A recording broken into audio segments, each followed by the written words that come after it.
पढ़ने की संस्कृति को बढ़ावा देने के लिए और महामारी के समय की अधिगम क्षति को पूरा करने के लिए राष्ट्रीय बुक न्यास, बाल पुस्तक न्यास तथा अन्य स्रोतों को इन प्रत्यक्ष पुस्तकालयों में क्षेत्रीय भाषाओं तथा अंग्रेजी में पाठ्येतर विषयों की पुस्तकें उपलब्ध कराने और उनकी पुनर्पूर्ति पूर्ति करने के लिए प्रोत्साहित किया जाएगा।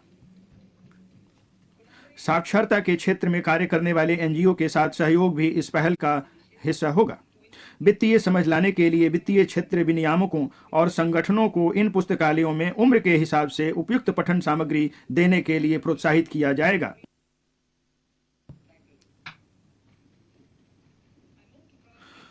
प्राथमिकता 2, अंतिम छोर व व्यक्ति तक पहुंचना। प्रधानमंत्री वाजपेयी की सरकार ने जनजातीय कार्य मंत्रालय तथा पूर्वोत्तर क्षेत्र विकास विभाग का गठन किया था।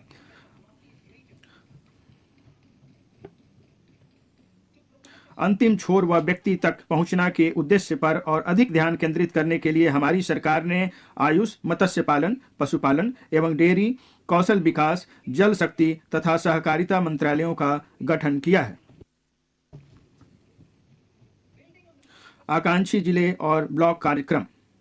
आकांक्षी जिले कार्यक्रम की सफलता को आगे बढ़ाते हुए इस सरकार ने हाल ही में स्वास्थ्य, पोषक, शिक्षा, कृषि, जल संसाधन, वित्तीय समावेशन, कौशल विकास और आधारभूत संरचना जैसे विभिन्न डोमेनों में अनिवार्य सरकारी सेवाओं की पूर्ण उपलब्धता के लिए 500 ब्लॉकों को कवर करते हुए आकांक्षी ब्लॉक कार्यक्रम शुरू किया है।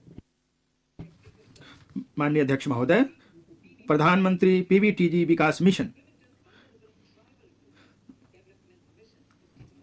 विशेष रूप से संवेदनशील जनजातीय समूहों की सामाजिक आर्थिक स्थितियों में सुधार लाने के लिए प्रधानमंत्री पीवीटीजी विकास मिशन शुरू किया जाएगा।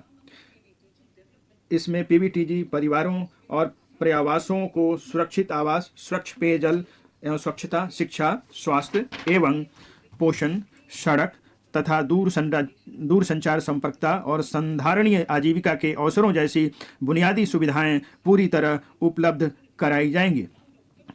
अनुसूचित जनजातियों के लिए विकास कार्य योजना के तहत अगले 3 वर्ष में इस मिशन को लागू करने के लिए 15,000 करोड़ रुपए की राशि उपलब्ध कराई जाएगी। एकलव्य मॉडल आवासीय विद्यालय।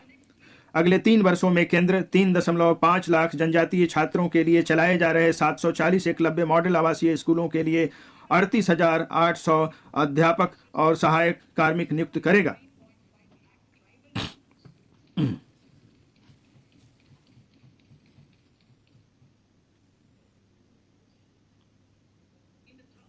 सूखा प्रवण क्षेत्रों के लिए जल। कर्नाटक के सूखा प्रवण मध्य क्षेत्र में संधारणीय सूक्ष्म सिंचाई सुविधा मुहैया कराने के तथा पेयजल के लिए बस्ती हल टैंकों को भरने के लिए ऊपरी भद्रा परियोजना को 5,300 करोड़ रुपए की सहायता दी जाएगी।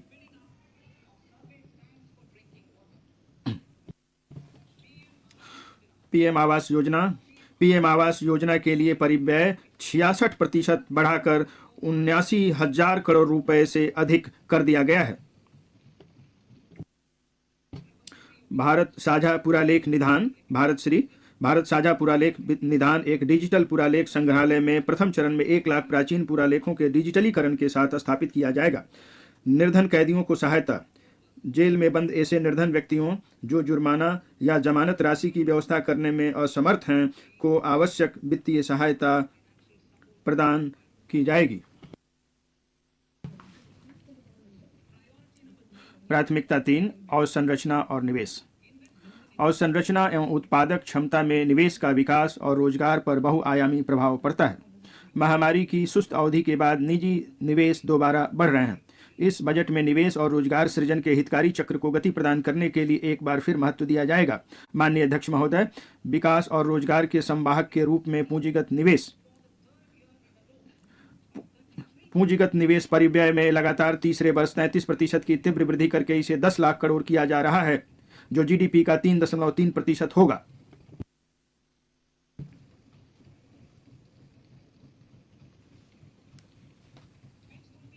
यह वर्ष 2019-20 के परिव्यय से लगभग 3 गुना अधिक होगा।